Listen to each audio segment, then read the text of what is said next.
Creo que el episodio anterior dedicado a la figura de Diderot fue el último de esta barrida que he estado haciendo antes de meterme de lleno en el siglo XX.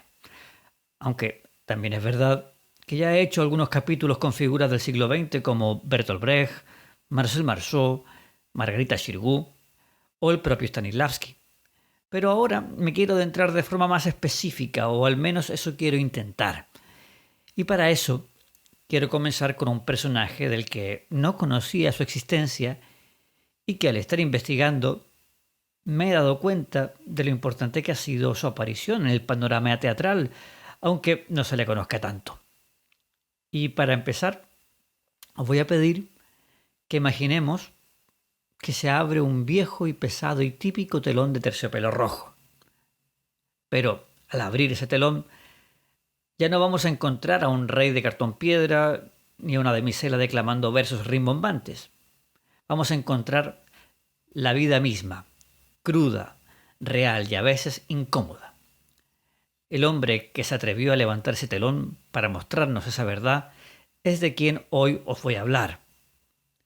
Porque cuando pensamos en una revolución, a menudo imaginamos barricadas en las calles y grandes proclamas políticas. Sin embargo, a finales del siglo XIX en París, una de las revoluciones más influyentes para el arte del siglo XX no ocurrió en la calle, sino en un pequeño y modesto teatro. Su líder no era un general, sino un empleado de la compañía de gas, un aficionado con una pasión desbordante y una visión radical.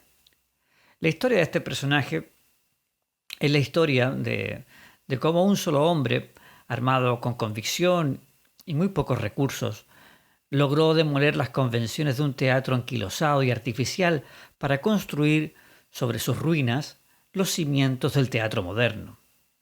No exagero al decir que cualquier director de escena, actor o escenógrafo de hoy tiene una deuda, sepa o no, con el trabajo pionero de este hombre de teatro. En el capítulo de hoy vamos a viajar a ese París de finales del siglo XIX para entender el mundo en el que vivió este personaje.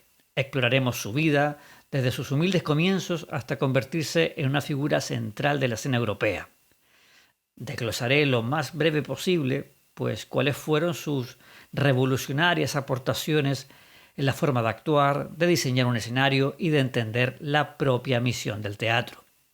Y finalmente, pues concluiré valorando su inmenso legado, uno que sigue vivo cada vez que buscamos verdad sobre un escenario. Hoy en Espacio Teatro, André Antoine, el padre de la puesta en escena moderna. Comenzamos.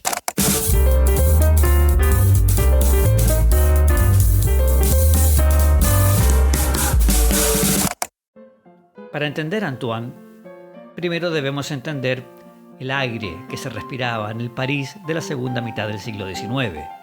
Era una época de contrastes brutales y de cambios vertiginosos. La revolución industrial había transformado la sociedad. Las ciudades crecían descontroladamente, atrayendo a masas de trabajadores que vivían en condiciones a menudo miserables. La burguesía, por su parte, se consolidaba como la clase dominante, con su propia moral, sus gustos y sus ansias de entretenimiento. En el campo del pensamiento dominaba el positivismo del filósofo Auguste Comte. ¿Qué significa esto en palabras sencillas? Pues significa que era la creencia de que el único conocimiento auténtico es el conocimiento científico, el que se puede observar, medir y verificar, que se aplicaba un método científico a todo, desde la biología hasta la sociología. Se quería entender las leyes que regían el comportamiento humano y social de la misma manera que se entendían las leyes de la física. El arte, por su parte, era un espejo de estos cambios. Por un lado estaba el rechazo al romanticismo. El romanticismo, con sus héroes apasionados, sus emociones exageradas y sus escenarios exóticos, ya no parecía relevante. A los artistas les empezó a interesar más la vida cotidiana, la gente común, los problemas sociales, el realismo. Pintores como Courbet o escritores como Flaubert propusieron retratar el mundo tal como es, sin idealizarlo, Mostraban la vida de la burguesía y de los campesinos con un nivel de detalle y una objetividad nunca vistos. Por otro lado, estaba el naturalismo de Émile Zola, que fue un paso más allá del realismo. Fue, por un lado, el gran profeta de esta corriente. Para Zola, la literatura debía ser un laboratorio social. Creía que el comportamiento humano estaba determinado por 3 factores. Por un lado, la herencia genética, por otro lado, el medio ambiente y finalmente el momento histórico. Un personaje, por tanto, no era bueno o malo por un capricho divino, sino que era un resultado de estas fuerzas. Sus novelas, como la saga de los Rougon-Macquart, si es que lo he dicho bien, eran estudios casi clínicos de la sociedad francesa, mostrando sus aspectos más crudos, como el alcoholismo, la miseria, la prostitución, la violencia. ¿Y qué pasaba con el teatro parisino de la época? Pues esto estaba completamente desconectado de estas nuevas corrientes. El teatro comercial de los bulevares era una industria del entretenimiento, más que del arte, porque se basaba más bien en las obras bien hechas o las piezas bien hechas, que son básicamente fórmulas repetitivas con tramas predecibles, enredos amorosos y finales felices, escritas por autores como Sardou o Scribe, que básicamente eran como series de televisión comerciales de hoy en día. Básicamente también existía lo que Hollywood también va a tener, que es el Star System, porque todo giraba en torno a grandes actores y actrices como es hoy en día también. El público iba a ver básicamente a la estrella, no a la obra. Es algo muy común, tanto en el teatro de hoy como en el cine. Estos actores usaban un estilo de actuación pues grandilocuente y declamatorio, lleno de, digamos que de poses artificiales. Las escenografías de este teatro pues eran escenografías de cartón piedra, eran telones pintados, sin ninguna pretensión de realismo. Una sala de estar y un fondo pintado con muebles dibujados era todo lo que había para hacer la representación. Y con este panorama, pues en el que una sociedad que cambiaba, una ciencia que observaba y una literatura que se atrevía a mostrar la cruda realidad y un teatro que vivía a espaldas de todo ello, pues hacía falta que alguien pues tirara la puerta abajo, como se suele decir. Y esta persona fue André Antoine, que fue básicamente un aficionado que se hizo profesional. Porque la trayectoria de Antoine es fundamental para poder entender su obra, su legado. Porque no era un hombre de teatro por herencia o formación. Fue su condición para usar un término de hoy en día, de outsider, de marginado, de aficionado, lo que le dio pues la libertad para romper las reglas que los profesionales daban por sentadas. Si vamos a su origen,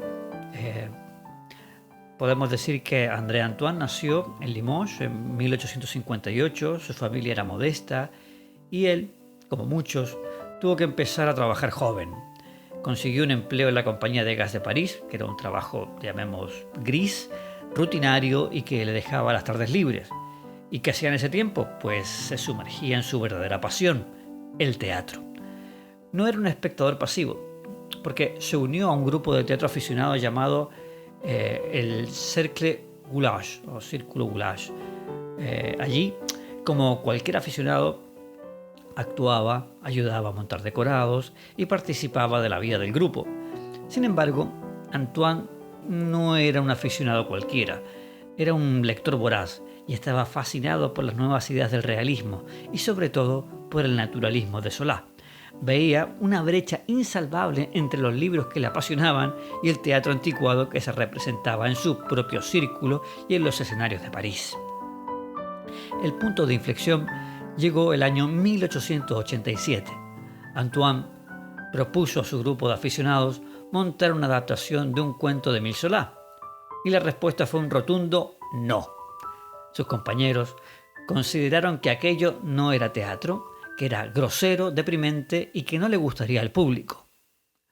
Frustrado pero no vencido, Antoine tomó una decisión que cambiaría la historia del teatro. Si nadie quería producir el tipo de obras que él creía necesarias, pues lo haría él mismo. A mí este tipo de personajes me inspira mucho porque, bueno, creo que ya lo he dicho muchas veces, el teatro, creo que lo dije en el primer capítulo del podcast, el teatro tiene que ser incómodo, o creo que dije un grano en el culo, que debe molestar, que no debe dar las cosas por sentado, sino ¿para qué? ¿Para qué lo hacemos? Si no es para que la gente se remueva, reflexione y piense. Pero bueno, volviendo a André Antoine, cuando se va de su grupo de teatro, funda el Teatro Libre. Lo hace con sus propios ahorros y la ayuda de algunos amigos. Alquiló una sala minúscula y precaria en el pasaje del Élysée de Beaucarts, creo que se dice así, y si no, disculparme el mal francés realmente, y lo llamó a esta compañía el Teatro Libre.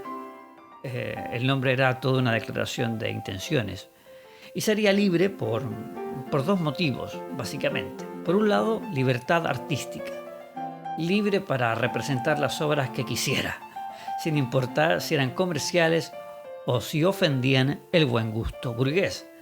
Su objetivo era el arte y no el dinero. Bonito, ¿no? Y luego está la libertad de la censura, que aquí está para mi gusto la genialidad de su modelo, porque él tiene un modelo digamos que de empresa, porque en lugar de vender entradas, el Teatro Libre funcionaba con un sistema de suscripción. El público, por tanto, se hacía socio y pagaba una cuota para ver la temporada completa. Legalmente esto lo convertía, por tanto, en un club privado y, por tanto, sus representaciones no estaban sometidas a la censura previa del gobierno, que prohibía cualquier obra considerada inmoral o políticamente peligrosa. La primera noche del Teatro Libre, el 30 de marzo de 1887, fue un caos organizativo, pero un éxito artístico. Montó 4 obras de un acto, incluyendo la adaptación de Solá, que la habían rechazado.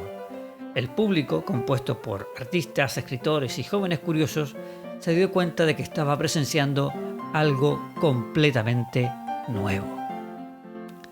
El Teatro Libre se convirtió así en el epicentro de la vanguardia teatral parisina.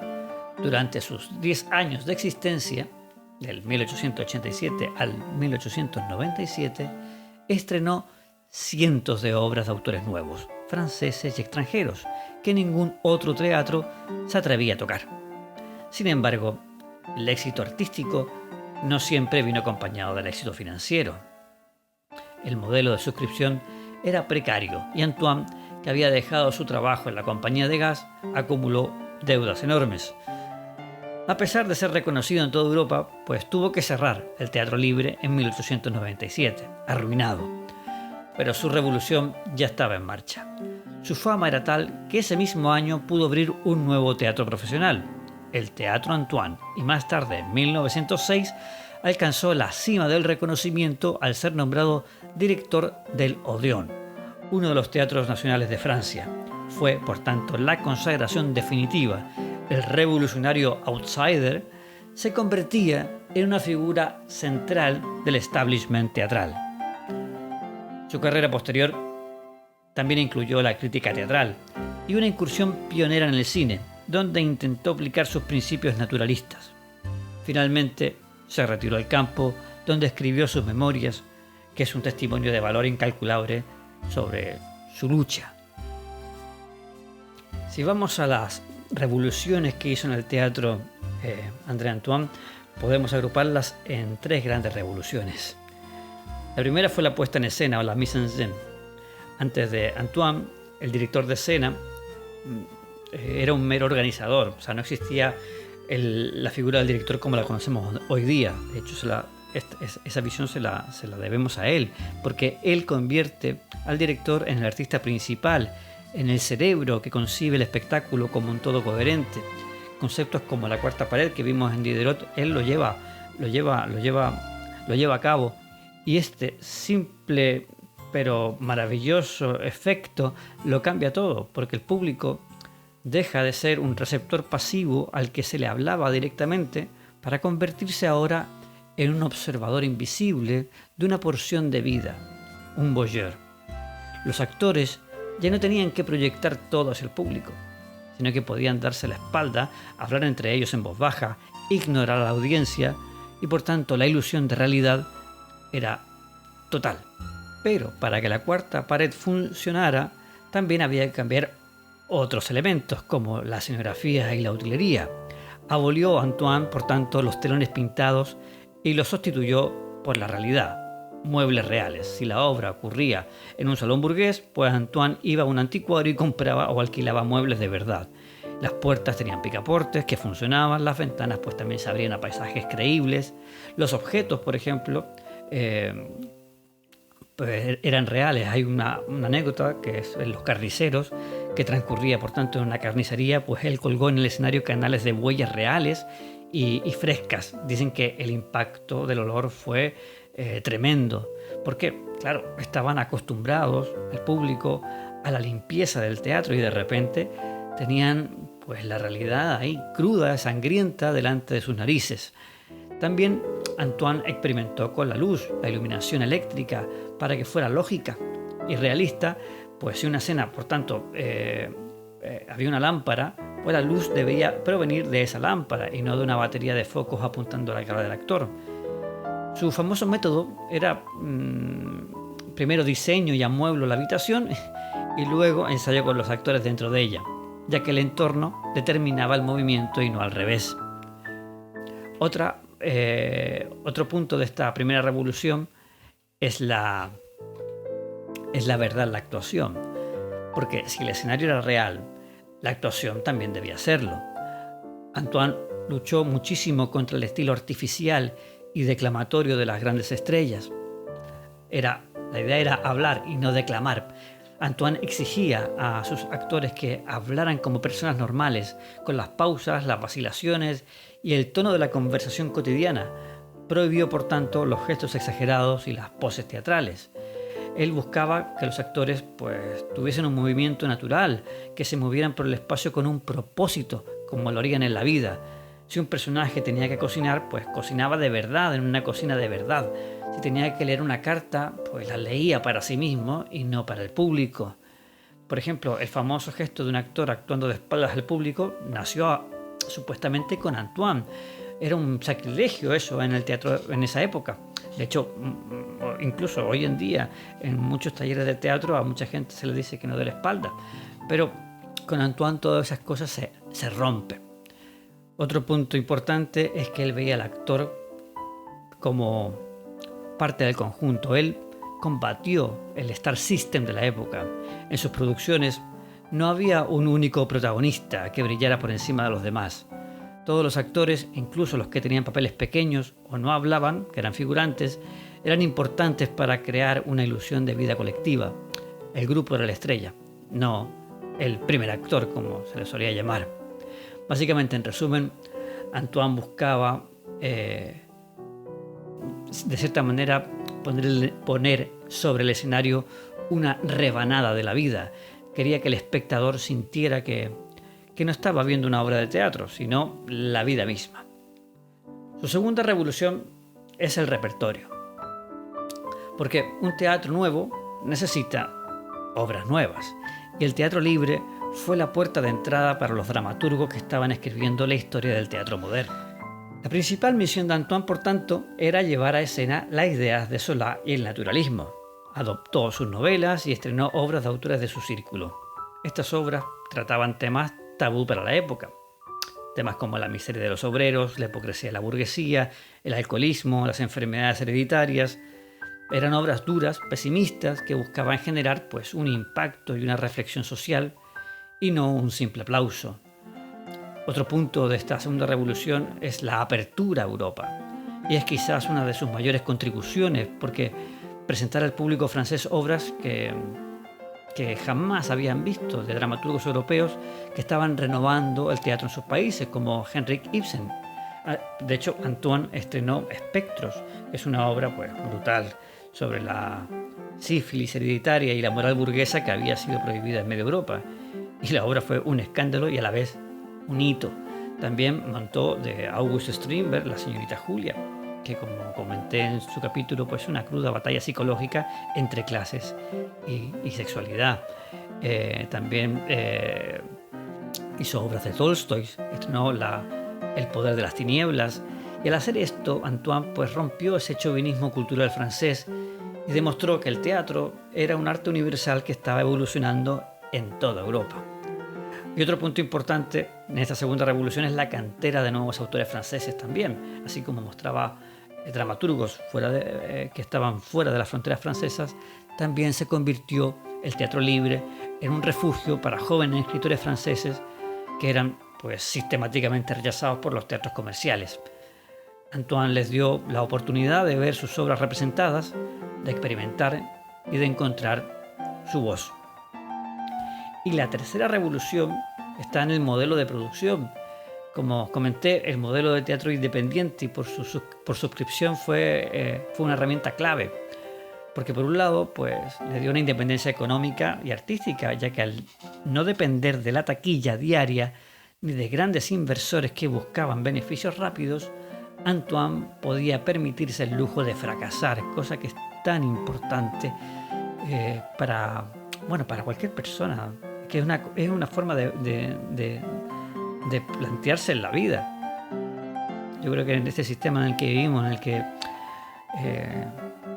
el fracaso no está bien visto, nos impide pues reflexionar y por tanto avanzar.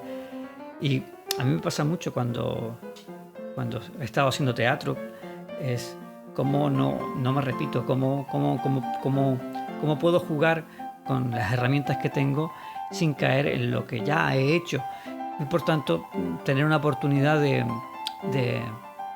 fracasar, de fallar, simplemente jugar a ese riesgo. Nadie quiere fracasar, nunca, pero por lo menos para mí lo fantástico de dedicarse a esto es que uno puede hacer lo que quiere en ese sentido. En este caso, a mí esta idea me atrae muchísimo. No tener que estar pendiente de gustarle a nadie.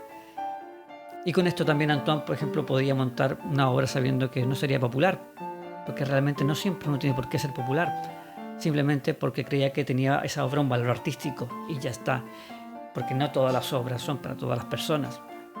Eso es algo que creo que es interesante que hoy en día intentemos de alguna forma, no sé si recuperar, porque no sé si alguna vez hemos tenido eso, pero sí de subrayar que el arte, aparte de entretener, está para muchas más cosas. En este modelo de producción, que es su tercera revolución, está también lo de vencer, por tanto, así a la censura, porque al tener una independencia económica artística, pues nadie te tiene que decir lo que tienes que montar, no tienes que quedar bien con nadie ni con ninguna institución. Así que este modelo de club privado le permitió esquivar las tijeras del censor de turno y presentar obras que de otro modo pues nunca hubiesen visto la luz. Este modelo de hecho fue tan exitoso y también inspirador que fue copiado casi de inmediato por otras capitales europeas.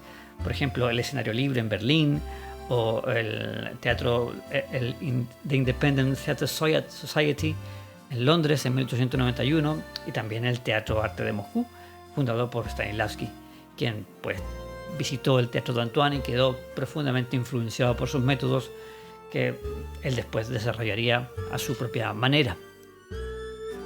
Por tanto, podemos decir que Antoine no solo cambió lo que pasaba dentro de un escenario, sino que también la forma en el que el teatro se organizaba y se financiaba como institución cultural. La importancia de André Antoine para el teatro es sencillamente fundacional. Él no reformó el teatro, él lo refundó, porque trazó la línea divisoria entre el teatro de antes y el teatro de ahora, porque sus ideas, que en su momento fueron escandalosas y revolucionarias, son hoy el ABC de cualquier escuela de arte dramático del mundo. Básicamente podemos resumir su legado en 4 puntos. Primero, crea la figura del director de escena moderno, porque elevó el director a una categoría de artista y visionario que no había. El director se convirtió en el responsable último de la coherencia y el significado de una producción. Antes de Antoine, la pregunta era ¿quién actúa esta noche? Y después de él, la pregunta empezó a ser, y sigue siendo muchas veces, ¿quién dirige esta obra? Segundo punto importante de su legado, instauró el realismo como lenguaje escénico dominante, porque la búsqueda de la verdad en la actuación, en la escenografía y en el texto, se convirtió, gracias a él, en el principal objetivo del teatro serio del siglo XX. El realismo psicológico, que va a dominar los escenarios y que luego será la base del cine, tiene su origen directo en los experimentos del teatro libre, la famosa cuarta pared, que es el concepto que todo actor y director conoce hoy. También podemos decir que fue el padre del movimiento de teatros independientes, porque demostró que era posible crear un espacio artístico al margen de los intereses comerciales, un laboratorio para la experimentación y la vanguardia. El concepto de teatro alternativo o off-boulevard, que existe en todas las grandes ciudades, es heredero del modelo del teatro libre. Y también porque conectó al teatro con la realidad social. Sacó al teatro de su torre de marfil, que por lo menos estaba en Francia, y lo obligó a mirar a los problemas, las injusticias y las complejidades de la sociedad moderna. Convirtió, por tanto, el escenario en un foro de debate, un lugar para la reflexión crítica y no solo para el entretenimiento superficial. André Antoine fue, en esencia, un libertador, porque liberó al actor de la declamación artificial. Por lo menos le dio una alternativa.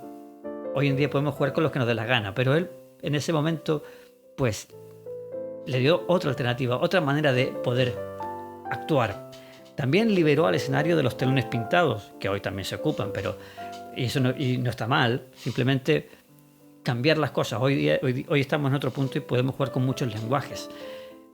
Liberó también, podemos decir, al dramaturgo de las fórmulas comerciales, sobre todo cuando tenían que escribir estas piezas bien hechas, que hoy también de alguna forma siguen existiendo, sobre todo en los campos de las series de televisión. Si veis un poco cómo está el panorama entre las plataformas, que no quiero decir ninguna para no hacer publicidad de ninguna, pues todas las comedias tienen casi el mismo tipo de estructura, o los dramas o los thrillers, que se escriben entre 5 o 6 personas, pero que llevan siempre el mismo molde. Pues Antoine liberó a los dramaturgos de estas fórmulas comerciales y también, por tanto, liberó al teatro de la censura y del puro afán de lucro. Su lucha, por tanto, fue la de un hombre que amaba el teatro tan profundamente que no podía soportar verlo convertido en una mentira. Con la tenacidad de un artesano y la visión de un profeta, pues dedicó su vida a devolverle al teatro su bien más preciado, la verdad. Y por eso, cada vez que un actor busca una emoción genuina, cada vez que un director construye un mundo creíble sobre el escenario y cada vez que el teatro nos habla de nuestras propias vidas, la sombra del gran André Antoine sigue presente. Su revolución no ha terminado, simplemente se ha convertido en nuestro lenguaje. Y hasta aquí por hoy. Espero que hayas disfrutado de este personaje tan maravilloso que yo no conocía y que me ha encantado poder descubrir y compartir contigo. Hasta la próxima. Chao. Si te gustó este capítulo, suscríbete a Espacio Teatro y compártelo en tus redes sociales, o mejor aún, con tus amigos. Y así más gente estaremos habitando en este Espacio Teatro.